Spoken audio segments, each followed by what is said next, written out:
I'd like to welcome two incredible friends and ambassadors to SABR. And we're thrilled to welcome the host for this series, Tyrone Brooks, who is the Senior Director of the Front Office and Field Staff Diversity Pipeline Program at Major League Baseball, also a member of SABR's Board of Directors. Tonight's guest is Dan Evans, also a member of SABR's Board of Directors, former general manager of my Los Angeles Dodgers, and a longtime baseball executive who's just about seen and done everything in this game. So we're lucky to have them both in the fold. I think that you will find their conversation to be engaging and insightful as we talk about the SABR Analytics Conference and also your SABR membership as a way to develop your career skills and get ready to take that next step in your career. So with that said, I'm going to stop talking and I'm going to turn it over to the pros. So Tyrone, take it away, my friend. Thank you so much, Scott. Thank you so much. I'm glad to have Dan here with us. And Dan, man, we go back about 30 years, so we've got a long history together. That's the great thing about this game is just the relationships and the friendships you make in this game, which truly do matter. So for many of you that are thinking about a career in baseball, one thing you're going to eventually learn to cherish is those relationships that you do make along the way. But getting into this, let's talk about the SABR Analytics Conference. This is the 14th year of the actual conference, and I've been to my fair share now. Thankfully, having an opportunity, Dan, you've done it as well for many years. Let's talk a little bit about some different aspects of the conference itself, and when it comes to if I'm someone who is trying to learn further about analytics and also just get a better understanding and feel for the industry, let's just talk first, starting about how should someone really try to approach coming to the analytics. If they're going to be in person, let's talk about that aspect, especially when you're going to be there with people. How should they go about approaching being a part of this experience? And Tyrone, I've been to numerous baseball analytics conferences thrown by SABR, and I've learned from them, despite the fact that 40 years ago, I was one of the pioneers in analytics in the game. We didn't even call it analytics, we called it information. I think the most important thing for people is you have to be really well versed in this game to thrive in 2025.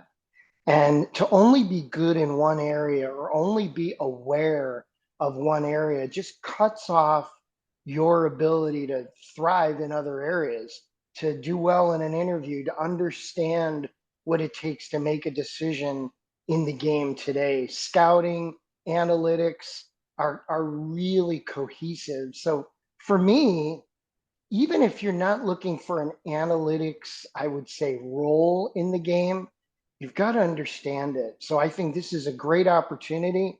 But Tyrone, the biggest thing for me is that you've got all 30 clubs there. You've got networking opportunities all under one roof.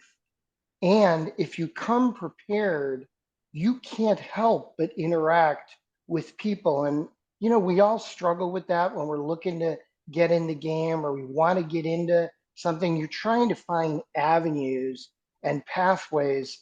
SABR provides this incredible environment, which even for people like me, I love getting together with some of the guest speakers, some of the people who are with teams. I think this is a unique opportunity and one that people should really cherish and make the most out of. I know it can be, for some, it may seem like it's a little overwhelming. And, we want you to know that we've all been there. A case of coming to something like this with the SABR Analytics Conference and, one, getting a chance to meet so many people, it can be a little bit of an overload. And for those that have never experienced it, it can be. And it's something that you have to basically just fight through it and understand, take advantage of the opportunity you're going to have to meet so many people, throughout the entire period while you're there. And that's where you never know what the person sitting to your left or to your right, that could be somebody eventually you could be working for literally in 6 months or 7 months, or even sooner than that. You just never know. And that's where, one, you'll see how for those that have maybe not had the experiences yet or have been, you'll notice that many of the professionals from throughout the industry will blend right into the setting there of the conference there on the campus there at Arizona State University. It's just the case where you're going to have chances to connect with so many people throughout. And it's just important that you take advantage of the opportunity where you just never know where the person you meet to your left, to your right, that you run across, maybe someone, hey, you're, and one thing I want to stress for anyone who's also, when it comes to sort of that buzzword of networking, you hear that word and some people get a little frightened by it, but you really, really shouldn't. It's really understanding this is an opportunity for you to learn about someone else and also for someone to learn about you. And if you always look at it from that perspective and not about, hey, I want a job from you. If you take that whole aspect out, don't even think about that mentality. Take that out completely. It's about you getting a chance to meet somebody, get to know somebody better. And the one thing about this great game, Dan, and you know about it, everybody has a story as far as where they came from, their background, how they made their way into the game. And that's one thing that we all eventually get a chance to uncover as you meet people throughout our industry. And it's a great part how everyone is different. And that when eventually we find a common ground and you find a term that when I was with the Pittsburgh Pirates, we had a coin, we called it a coin. And it was something you find these commonalities that really can help connect you. And those are those traits that you're eventually going to find. You're going to realize certain things about yourselves along the way that are going to give you that opportunity. And Dan, you and I both know that's a huge part when you find people and start building a connectivity with somebody based upon different traits and different aspects of your background in the game. Yeah, and being nervous is okay, folks. It's totally good. Don't worry about being nervous. Don't worry about being introverted. If you weren't nervous, that means it doesn't matter. If it matters to you, yeah, you're going to have some jitters. But my suggestion is just to understand you're not alone. Everybody else there is a little amped up, and I just think it's okay. But the other thing that I really want to stress to all of you is everybody you're going to meet who's at the conference, either speaking or already working, every one of them was you at some point. They didn't have a job in the game. They were trying to get in. So one great way to break the ice is instead of having everything pushed on you, just say, how did you get your start in the game? And let them talk. That'll calm you down a little bit. You don't feel like you're on the spot. And then when you're ready, have something really prepared that doesn't sound staged, that you practice with your partner, with your friend, with your roomie, with somebody who's going to tell you the truth, and make it short and sweet and tell them who you are, but tell them who you are so they want to hear more. But the nerves, I always hear, oh, gosh, I'm so nervous. Hey, that's okay. I mean, just be nervous and don't worry about being nervous. And the other thing I would really recommend is think about a digital business card. Because if you Great have a point. digital business card, I mean, I've been using one for a couple years and it just gets you in their phone. And dot cards are cheap. It's like between $20 and $35. You're just investing in yourself, just like that pair of shoes you bought, that top you bought, that shirt you bought. And it just shows them who you are.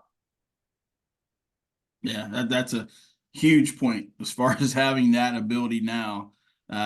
So I mean, years ago, when individuals might have been, hey, here's my resume, everything, and hey, but if you can have that QR code or some digital business card, that is a huge, huge investment for yourself to make it very easy to make yourself very accessible to others going forward. Let's shift a little bit, Dan, about for the students that may not be able to be present in Arizona, but are looking to really take advantage of this experience as well. And how can they make the best of this opportunity, which is tremendous to be able to do this for, in the case, with students, both in college and high school, this is an amazing opportunity, especially for the ability to do this with $50 is the price for someone as a student, being that aspect, being having the virtual aspect of it, having that ability to do it. Dan, what do you think are some things they should be thinking about as they go through possibly taking this next step? Tyrone, I've paid $50 for a hoodie and didn't even blink. And that hoodie didn't get me anywhere. I mean, so for all of you, I just think, I'm partial, I'm biased. I'm on the board with SABR. I've been a member my dad gave me a membership when I was a sophomore in college. So for me, I love SABR. But what I love about SABR is the focus towards students and towards young professionals that didn't exist 10 to 15 years ago. It's a great chance for you. The other thing is you can get a Rapsodo certification, you get a membership for the year, and as a result, you get some things after your name. Plus, you can think about SABR courses. You can take an analytics course. But I'll just tell you all a really quick story. I went to the SABR conference for the first time when I was an assistant GM of a team. And I'd already been a general manager, kind of thought I knew a lot about the game. And I went and I learned about roster configuration from a presentation. And come July, when we were ready to make a deal and we were in the thick of the race, I mentioned that, hey, I saw something at the SABR Analytics Conference, which indicates that third catcher is not going to be used in the postseason. And we should probably think about a position player or a reliever instead of that guy who's never going to play. And everybody in the room looked at me and I said, oh, yeah. Well, it turned out very candidly, we made a really good move and we never needed the third catcher. And the player that we picked instead turned out to be a really valuable guy in the postseason. For everyone in the game, there's something there to be learned. And I don't care what your focus is, what really just wakes you up and says, man, I love that. I'm so excited to learn more. You're going to walk away with relationships. You're going to walk away with experiences. If you're in a cold climate like I am in Iowa, you walk out of the airplane, things just get a lot better. It's in the 70s and 80s. You can go to spring training game. I mean, Carter's living in Phoenix. He knows what it's like. But for all of you, you'll walk away better and you'll walk away with something to talk about. I think if you're going to look for a job, I mean, Tyrone, if you tell somebody with a team that you attended the SABR Analytics Conference, I know right away you're serious and you want to get involved in the game from a multi-dimensional aspect. I respect somebody who's taking that path.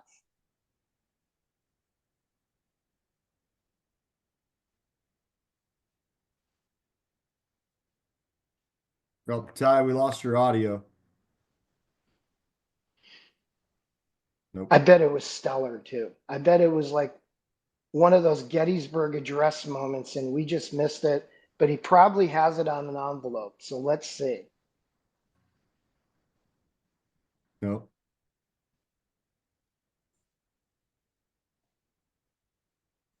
Tyrone's living in a cold climate, folks, and I can tell you, sometimes the computer just says, no, I want to go to Phoenix. Let's go. Come on now. Dan, I got a question for you while Tyler Yeah. works on his Yeah. audio. We talked a little bit about networking, about not knowing who's to your left or who's to your right. A Yeah. lot of our folks may be attending the conference virtually, so maybe they don't have the opportunity to sit next to somebody. But I would contend that meeting your fellow students can be just as important. So talk just a little bit about the importance of not just building relationships with potential hiring managers or decision makers, but also potential colleagues. Oh, great point, Scott. I mean, I just goofed around in the chat room. We're all on, I mean, just imagine what happened 4 years ago when we all went into COVID. Chat rooms were something we were somewhat naive about. I was already teaching a class where we're using it. I think the chat room can show your personality a little bit. It can you can put your LinkedIn profile in there and send it to everybody. And as a result, everybody knows a little bit about you, Alex, about you, Quentin, about you, Marissa. And, you're not afraid to throw yourself out there a little bit. But the other thing about it, and I think a really important thing is if you do some screenshots of you being in the virtual and you post them on social or you post them on LinkedIn, that shows that you're proactive and aggressively involved trying to do something. I mean, for everybody on this call today, when you tell people, hey, I'm going to attend the analytics conference, nobody is going to say to you, oh, you're going to be in person or you're going to be virtual. Scott, I never hear anybody say that because they don't ask for qualifiers. They ask whether you attended it and whether you learned from it. Now, I will tell you, the in-person is extraordinary.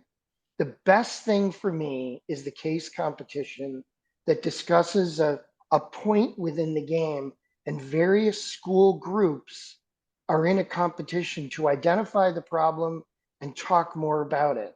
As someone who's been in personnel for 4 decades, I love bouncing in and out of the rooms and hearing that because you hear very different perspectives. For all of you, what it really is hearing people think out loud and talking about a problem that we all know we're all addressing. You wouldn't be on this call and you wouldn't be a SABR member if you didn't enjoy the game. So for me, once you start hearing like-minded people, whether it's in a virtual or it's in person, you're going to rock because all of a sudden you're going to say, these are people like me. What I would also suggest, and I suggest strongly, is use your social platforms to indicate you're participating. They don't need to know virtual or in person, but talk about some of the things. Because if I'm a prospective employer and I see that on your social, on your LinkedIn, I know you care, but I also know you're embedded. You're trying to do what you can. You're not going to understand everything. There's going to be something biomechanically that you're going to go, what was that? But you know what? 2 days later, you're going to do a little research and you're going to go, oh my gosh, that is so fascinating. I didn't even realize that exists. And for me, I'm a real inquisitive person, but I think what you've got to do is kind of seize the moment for 3 days. Um, folks, you got spring training on either side of it. I mean, I got chastised by one of my staff members with the Blue Jays one year. They said, "You're going to blow a night game off to come to the analytics conference?" And I said, "Yeah, because I'm going to get more out of it than you're going to get watching another spring training game." And I brought him with me, one of my peers with the Blue Jays. And the next day, he was telling everybody at Scottsdale Stadium about something he heard. And I'm sitting back going, oh my God, I didn't want to go yesterday. This is hilarious. So I just think for all of you, this is a really cool event. I've been in the game forever and it never gets old. I couldn't go to the last two and I was just so disappointed because life stuff happened. But at the same time, I still went on the virtual because there are advantages to being a board member, boys and girls. Okay. And I went on and I listened and I walked away going, thank you, Scott Carter. And I walked away going, wow, that's fascinating stuff. I wish I could have gone. And I think the big thing is everybody I'm looking at in this screen, you all have different things you like. So when you're sitting next to that person, just know they're there for the same reason you're there. Don't be awestruck. Yeah, you've seen the person on TV or you've heard about them. They're regular people just like you. Hey, how you doing? My name's Maddie. Really nice to meet you. And just don't try to be this, incredible, first 5 seconds of talking. Just don't be afraid to say hello. You'll be amazed how much of a conversation you can have. No, Dan, you hit on some great points. Can you hear me fine now at this point? Yes, Great. absolutely, Wonderful. Tyrone. I was just going to say one thing I was trying to mention earlier was I had some students I was talking to just last week and was just telling them by one, going to the conference, getting access to it in some form, whether virtually or in person, and then also, hey, you redeem this Rapsodo certification of your choosing. In that case, you've taken two major steps for yourself just immediately. Even if you've done nothing and have nothing baseball wise on your resume, in a matter of several weeks, you've taken yourself to another level already to advance yourself and put you in the right direction. Now it's how do you continue to go from that? But you have something that's a foundation for yourself. And even for folks that may be truly not fully wanting to go into, say, an analyst role, just getting a chance to understand further about how analytics and data is being used throughout the game itself, which goes across every single department now within baseball. There's value there for you to be learning, and one, showing that you have a growth mindset and wanting to put yourself in a better position overall. So you have to be thinking about it from that perspective too. And make sure you have it on your resume. Make sure it's clear. You've had this opportunity, you took advantage of it, and now how do you go about making the most of it? And if I'm applying for a job with a club, pick any team, they're going to quickly scan your resume.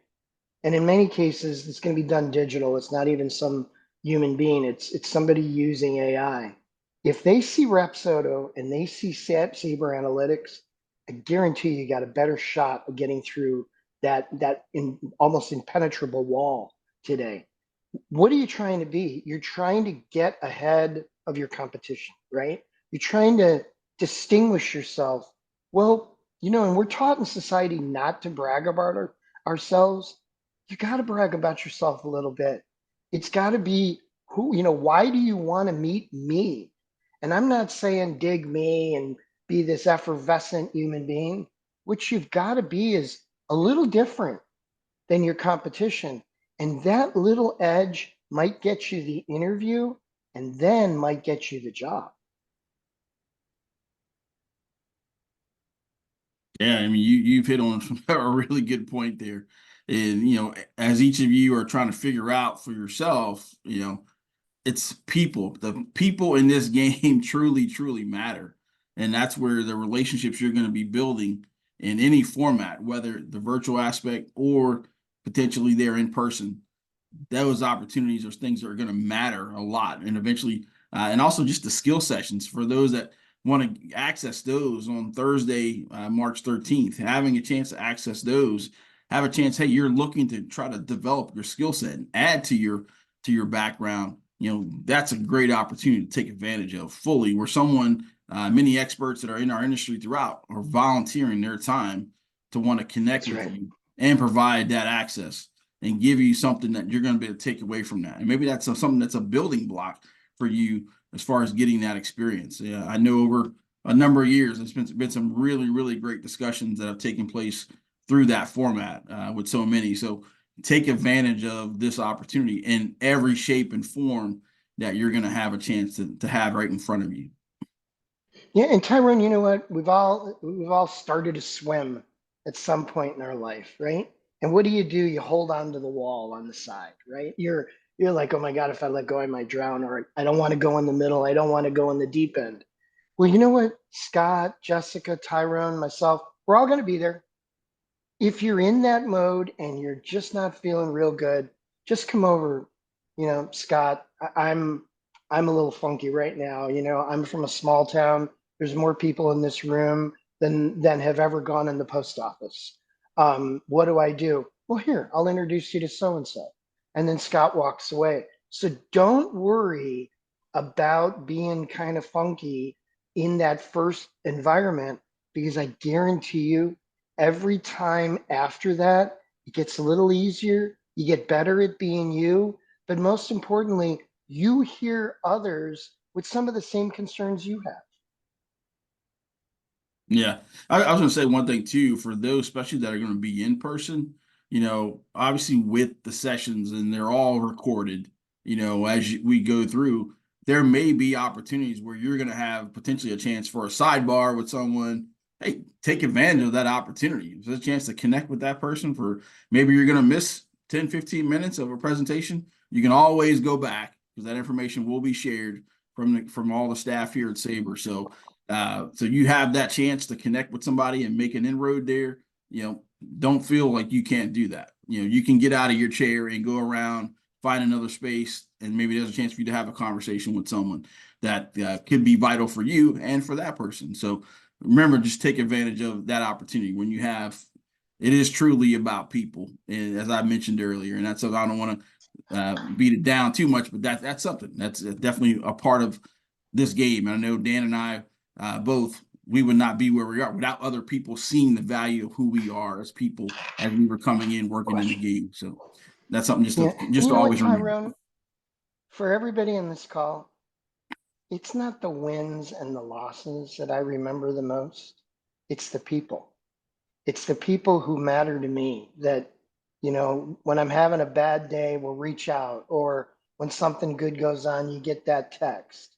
I got a text this morning from a friend of mine in Japan who's been a friend for 25 years, and he just reached out and said, "Hey, what's going on?"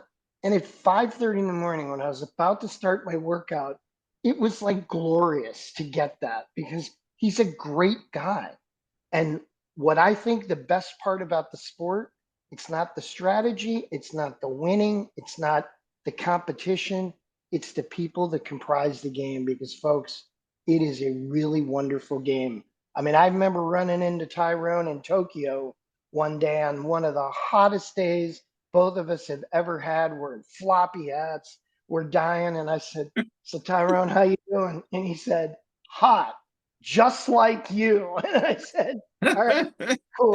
We're in uh, Yokohama, uh, Japan. Let's go." uh, Man, we had some great times there in Japan. Yeah, we're on the trail looking for talent, man. And although I knew it was going to be pretty tough for me in Pittsburgh to try to get some of these guys that were higher priced. It was going to be a challenge, but I did my diligence to get a look and see what we had there. Absolutely. Well, that big guy playing in Los Angeles, Tyrone Yeah. and I spent a lot of time watching that guy play. And I think he worked out pretty well. Yeah, yeah. I will say one thing too. Going back to when I worked for the Pirates, and my first year there was 2010, and I got there right before that season, and we lost 105 games that year.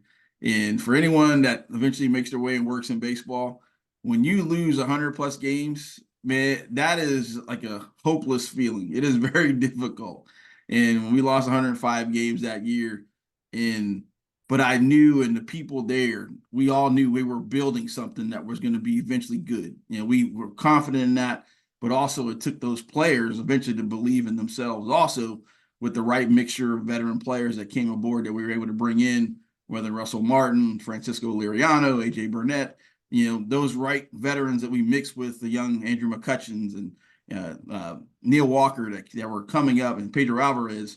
But also, I remember just as a staff, on the day of that wild card game, and we were playing the Reds in that wild card game, and this is the Pirates' first postseason appearance in over 20 years, and to now have that and see all of and our owner Bob Nutting at the time, he has been criticized at different times, but he literally brought in our entire staff, no matter where they were in the world. If you were our scout in Taiwan or in Australia, he brought everybody literally to Pittsburgh for this potentially just one game.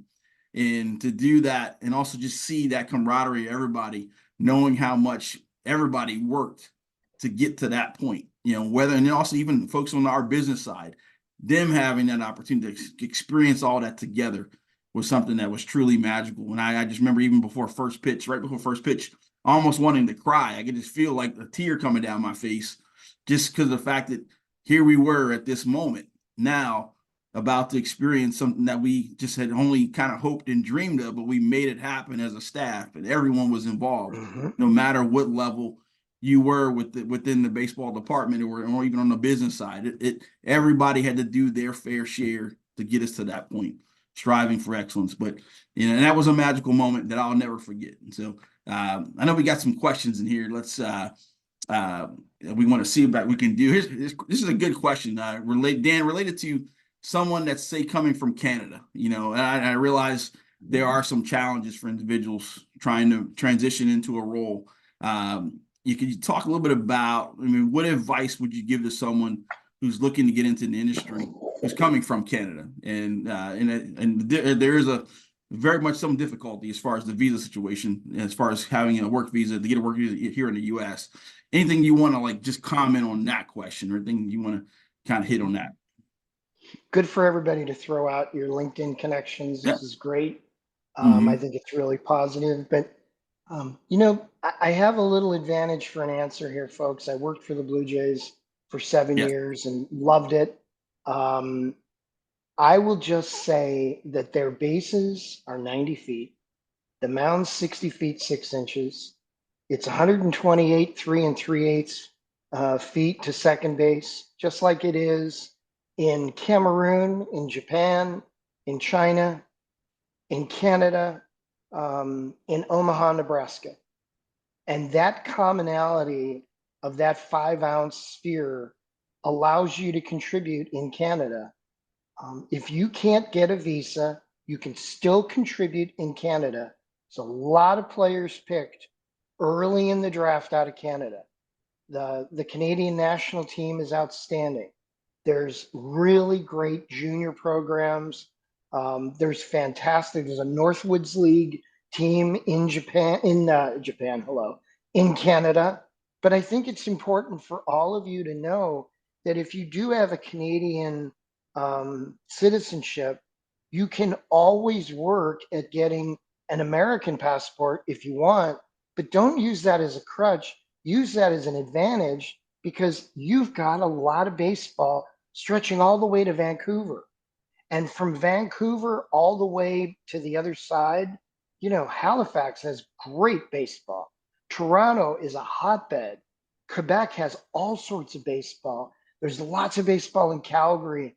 Vancouver, British Columbia, massive. So figure out a way to carve out a path using your citizenship to your advantage. I mean, as an example, just carve out something where you do reports on people in Canada and send them to clubs or post them on a website or post them on your personal site and make people come to you so they can see you're already doing the job.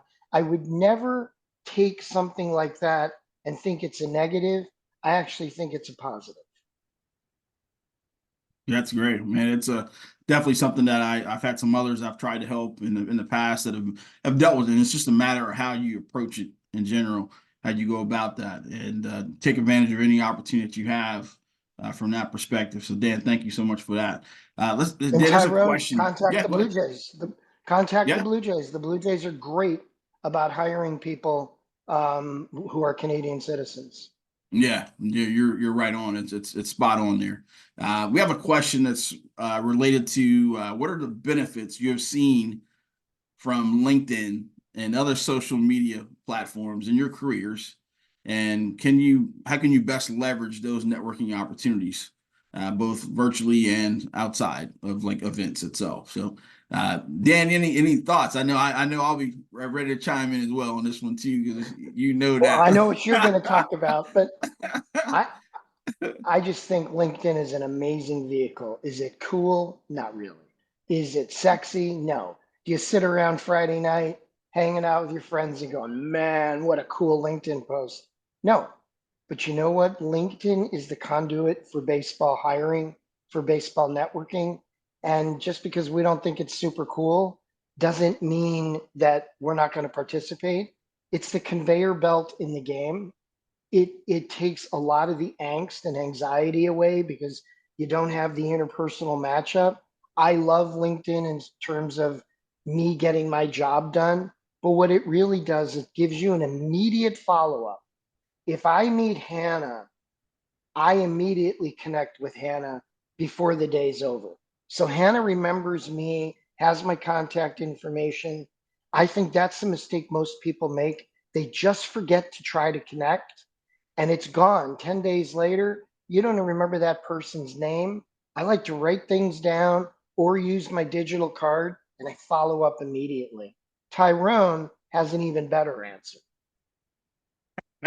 Thank you for that. Thank you for, and I'll definitely give you my plug. I've been on LinkedIn really going back to, I really started to really dig deep into it in 2009. So it's going back some time, but I think I was a member beginning like 2007. In 2009, I ended up creating a network on there called the Baseball Industry Network. So those of you that have not joined us, definitely take a look and join us. We have over 46,000 members in it. So it's a great resource to connect with a lot of people like yourselves that are also looking to get in, but also you have many people that are with our different clubs and different parts of our game that are there. The one thing you're going to find, there are a lot of people that have been in your same shoes for those that are trying to break in. And they also sympathize and can understand where you're trying to go, where you're trying to get your footing in the door. And that's where individuals are willing to want to help and share information, want to see you do well. And that's where this is a great platform for getting to connect with people that are in our industry. And you just never know where it can lead from there. But the biggest thing is you're making an attempt to do so, to connect with people that are out there, but also share more about your story. One of our great threads we've had on there for many years has been introduce yourself to the Baseball Industry Network. And for that, many people, that's a chance to really sell yourself, tell who you are, where you've been, where you're trying to go. And that's where you never know where someone's going to reach out to you and say, hey, you know what? Hey, I want to take you under my wing and see if I can share some nuggets information for you to help you in some form. But use LinkedIn to the maximum for your, and I know there was an addition to that question as far as getting a premium subscription. It's funny. I personally have never had a premium subscription, so it doesn't really need, I don't think you truly need it, but it is an option for individuals, especially if you want to kind of see a little bit more detail on who's actually accessing your actual account. That's one thing that does give you as part of that. I will say in a funny situation, I just found out literally about 10 days ago that LinkedIn truly has a maximum of, you can only have up to 30,000 connections. And I literally reached that point about 10 days ago. And I am now struggling because I got to now go through the aspect of I've got to reduce my actual connections or remove people that I'm connected with in order to add new people as part of that. So for right now, I know I'm literally right at 30,000 right now. So if you do reach out to me, I deeply apologize. But definitely, if you want to follow me or just join the network on LinkedIn, the Baseball Industry Network, I'll see that you're joining. I literally still approve all the individuals that join our group. So if I see that and I'm going to recognize the name and everything, just especially from being on this Zoom, I will make sure to reconnect, try to connect with you here coming up. So take advantage of what LinkedIn does have to offer from that perspective. So yeah. Let's see if we had any other additional questions that were that made sense for us to try to see if we could it's got to talk about. Scott, this might be a question maybe for you a little bit. This is someone has a question. If they've already got a scholarship, can they attend virtually? I don't know if that's a case of where they maybe there's some clarity. You might need to clarify that. I'm not really sure in that case as far as them having a scholarship. And that's, I don't know if that's one of our scholarships or one of the scholarships through SABR. Sarah, if you have any kind of clarity on that, that might be helpful on that.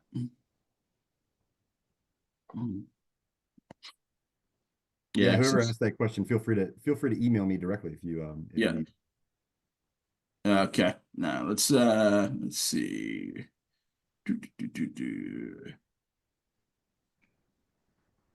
Okay. And while Tyrone's looking, Yeah. I threw my profile in the chat. Just connect with me. Okay. Here's a question someone had that was kind of sent directly to me, but I want to bring it up. It was talking about what advice would you give to someone being told by others the time has come to give up on the dream and fully focus on plan B? That's a tough thing to deal with. Dan, any insight you have on that type of a situation? Don't go to plan B unless you're really done everything to exhaust plan A, because you don't want to be that person who down the line says woulda, coulda, shoulda. I think some of the greatest stories in world history are people who were in a really difficult spot, and use all the cliches you want, but they dug down and they found that resiliency they needed, and now they flourish. And you never know when that moment is. I understand the economics. Boy, I get that 100%. Yeah. I completely get that. And I get, oh, I'm 20x or I'm 30x or my partner's saying this. I understand all that. But if you think you've really done everything you can, then you may want to consider it. But I think what many people find is there is a deeper level to dig to. There is another way to go about it. There's other ways to uncover opportunities. And I think when you do that, you might get a little sliver of optimism and subsequently maybe elongate your window where you can land. Remember, it only takes one person to like you. You don't, the other thing I would say is don't always look at big league teams. Look All at right. collegiate opportunities, look at independent teams, look at websites. I think too many people are fixated on the 30 clubs, and I have nothing, against the 30 clubs. My God, my whole adult life has been spent with big league teams, but collegiate opportunities are so plentiful. And with the changes in the scholarship rules, there's more opportunities than ever before. Yeah, you hit on a great thing. That's one thing I want to also just mention is like understand just the timing of our whole entire hiring cycle right now. So one thing to remember amongst our 30 major league clubs, from that window of September through December, that's the main window when everyone is actively seeking folks and ready to engage, looking at resumes, posting jobs. That's the main window. So you have a period between now and that point in September. Hey, what can I do to add to my skill set? Is that something where, hey, let me go ahead and get a certification through SABR to keep learning and keep adding something? Have I added a Rapsodo certification as well? Have I attended this conference to get a chance to do that, either virtually or in person? Just finding steps for yourself that's going to be adding to yourself. I'm involved also with MLB when we run a scouting and coaching development program. And I encourage folks, get out, see games, go where the scouts are going to be. Find ways to get yourself out there, put yourself out there. All you have to do is you can literally look at rankings that show you where the top players are going to, what schools they're at, whether in college or high school. Literally show up to the game and they're going to be scouts there. That's a chance to meet them, connect with them, and also just start to put your own thoughts down on paper, what you're seeing, using your own perspective right now, and then continue to learn and build off of that completely. So just finding ways to separate yourself in some form with that, but also looking at, as Dan mentioned, there's a lot of different ways that you can get yourself in the door. We also do a ton of hiring in MLB through our data operations department. If you look at our website, we have roles that we've been posting there as far as you can be in a major league or minor league ballpark, helping in a role behind the scenes, getting really valuable experience just to add to your resume. And it's something you can also still, in many cases, keep your full-time. If you have a full-time job, you can do this on the side or just a way to continue to build and add some more experience for yourself. So just finding ways to do those little things just to get yourself some additional experience that's going to help you and also may even just buy you a little bit more time leading right into the mass hiring cycle that will take place. For those that you haven't even started thinking about it, the baseball winter meetings are going to be in Orlando this year. So start thinking about that even right now. We have a ton of events at MLB that we do put together that will give individuals a chance to get in front of our hiring managers from across the league, finding ways to do that. And we do that for you and get you set up in that way. So again, finding something for yourself, understanding yourself and learning about yourself. Also, let other people look at your resume to give you open and honest feedback. That's a huge part. And the resume is one thing you need to remember. That is the one time that it is truly okay to brag about what you've done. That is a chance to do that and clearly make that a point. Don't forget things that you have accomplished along the way in your journey that you think would be important. And also, they're going to be selling yourself. Also, if you're a student athlete, or if you had that exposure as a student athlete, that is truly valuable experience that our team hiring managers know and understand. So that is something that should be prominent on your resume. It shouldn't be a sidebar. I do a lot of talking to college softball and college baseball players, and I tell them, you're doing this, you're spending a lot of hours. It's like a job, truly. It needs to be relevant and listed prominently on your resume. Make sure it's there. So just those things. And also, if you're doing projects, the things you're working on, come up with something that you truly are passionate about and start to dig into it and do your own research on that. That is something that our clubs especially are looking for, any kind of tangible evidence of your work. And that's where, if you can find time to do things on that end outside of even what you may be doing in the classroom, that right there is going to speak volumes for who you are as a person, as a future executive that they may want to hire down the road. So these are all little tidbits that are very helpful in this entire process to try to assist you. Hopefully you've picked up a few nuggets along the way today and during the course of this Zoom that's going to hopefully help you going forward. Scott, do we want to try to, I know Jessica wanted to pop on here for a little bit. Is this about a good time to do that, or should we? Yeah. So I think maybe got one more question. I'll Sure. do this one and kind of give it to Dan. So Carly asked a question, Dan, question about getting your foot through the door.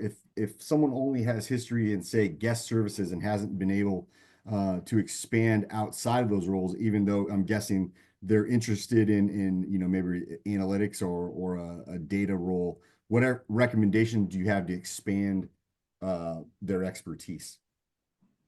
Your interpersonal skills are the most important thing you bring every day. The ability to collaborate, to get along, to be a good person, to be a good teammate. If that's the most consistent thing you bring to the workplace every day, that is a really valuable tool. I wouldn't be afraid of not having topped out your resume yet.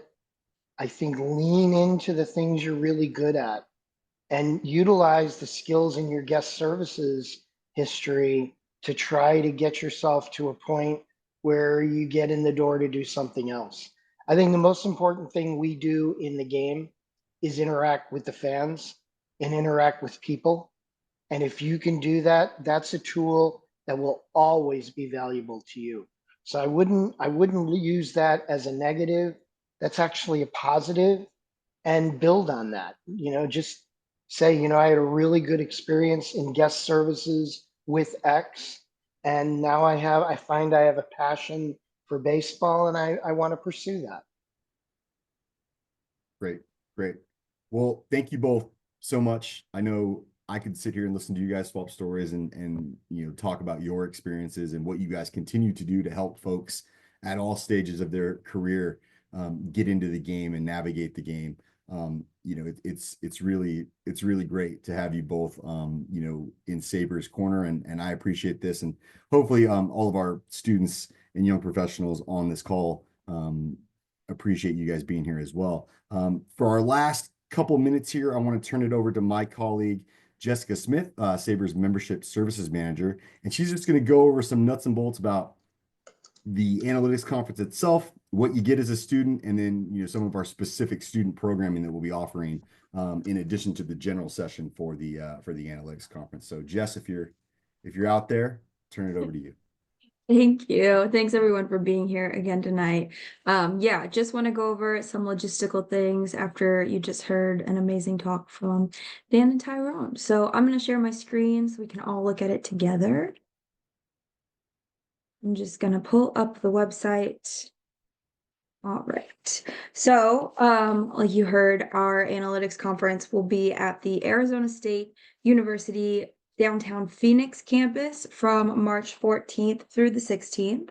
If you want to learn more about it from our website, you can go to sabr.org and then click on events here in the middle. And then it'll be this top option on the events page. You can click learn more. Everything you'll need to know is here. If you do have any questions, feel free to email myself or Scott Carter or anybody on the SABR staff. We can help you out with that. You have two options to register as a student member. You can either do the in-person option. It's $150 to attend the in-person conference, or we have a virtual option for students only. And that comes with an extra day of programming. It's $50 for the virtual option. We'll start on Thursday, March 13th with programming that is directed specifically towards students who are looking to break into the industry. You'll get some networking opportunities. You get to listen to some guest speakers.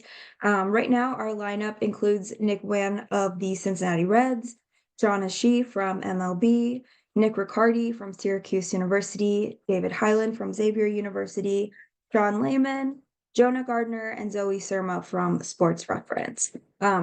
A lot of them have spoken before. They're all great.